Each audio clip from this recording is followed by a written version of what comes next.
Buen día, nosotros somos el equipo número 1 y vamos a hablar sobre los olmecas. Ubicación en el territorio mexicano. Bien, los olmecas se desarrollaron en la parte baja del Golfo de México, en lo que era conocido como La Venta, San Lorenzo y los Tres Zapotes. Esto es lo que hoy forma parte del suroeste de Veracruz y el oeste de Tabasco. La cultura olmeca surge en el periodo preclásico, aproximadamente de los años 1500 al 1200 a.C. según los historiadores. Los momentos de esplendor se dan a partir del año 1150 a.C., que es cuando los olmecas llegan a San Lorenzo, que se convierte en el primer centro de la civilización. Años más tarde, por el año 900 aproximadamente, La Venta sería otro núcleo poblacional importante y un gran centro ceremonial, que es donde comienza a florecer la arquitectura olmeca. El último núcleo que se desarrolló fue Los Tres Zapotes, es el que se mantuvo durante más tiempo en pie. Se cree que en el periodo del año 500 al 400 a.C. fue cuando la cultura olmeca desapareció por completo. ¿Cómo era el clima en la cultura olmeca? Se trata de una zona con un clima muy cálido y húmedo a la vez, arraigado a los caudalosos ríos como el Coatzacoalcos, San Juan y Tonala. La siembra y la agricultura olmeca. Su economía tenía como base fundamental la agricultura, el principal cultivo era el maíz, así como el frijol, el cacao, la calabaza, etc. La alimentación olmeca. Se deduce que por la zona que habitaron el norte actual de Tabasco y el sur de Veracruz, dada la cercanía a ríos y selvas, se deduce que la alimentación básica estaba regida por cultivos de maíz, frijol, calabaza y se sabe que consumían cacao como forma de bebida, chocolate, frutos como el zapote y la guayaba.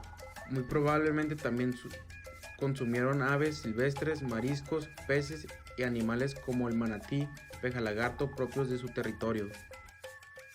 Por los años 1200 a.C., los habitantes de Mesoamérica están desarrollando una serie de sociedades complejas. El comercio con los clanes y las tribus vecinas era común, pero esta sociedad no tenía rutas de larga distancia comerciales, una clase mercantil o una forma física de una moneda, por lo que se limitaba a una red de comercio como artículos preciados. Una de esas era la jadeita de Guatemala o un cuchillo de obsidiana. Bien podrían terminar lejos de donde se extraían o eran creadas. Los olmecas eran expertos en la materia, como la cerámica, hachas, estatuas, figurillas. Esto resultó ser muy popular en el comercio. Los olmecas a su vez están interesados en muchas cosas que no eran nativos de su parte del mundo. Sus comerciantes negociaban para muchas cosas, incluyendo piedra como el basalto, obsidiana, la jadeita y serpentina. Desarrollaron un ensamble entre política y religión, convirtiéndose en una civilización cuya política era teocrática. Esto quiere decir que gobernaban personas relacionadas con la divinidad y la religión que profesaban. Se organizaban en tribus dirigidas por un jefe llamado Chichimecatl, el cual era capaz de hacer predicciones relacionadas con las lluvias y las cosechas. Por este motivo, y porque pertenecía al grupo de los campesinos, era el tipo de gobierno que contaba con mayor alcance. Los olmecas inmortalizaban a sus gobernantes a través de la construcción de cabezas gigantes. En la actualidad se pueden destacar numerosas aportaciones que los olmecas han dejado como legado a nuestra sociedad. Una de las principales es el uso del calendario. En la época olmeca, esta población usaba un calendario basado en el año solar, con 365 días, y en el año lunar, con un total de 260 días. La combinación de ambos datos llevaba a que los ciclos tuvieran una duración aproximadamente de 52 años y cuando estos acabaran, siempre se decía que la sociedad se encontraría ante un gran peligro que pondría en riesgo al mundo. Tras este peligro, el ciclo se reinicia y se vuelve a contar desde cero. Otra de las aportaciones importantes ha sido la epigrafía, es decir, el uso de los símbolos para poder expresarse.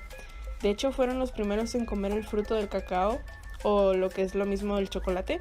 Y finalmente hay que comentar el uso de la goma, puesto que se sabe que los olmecas conocían y trabajaban con el látex que salía de los árboles de caucho.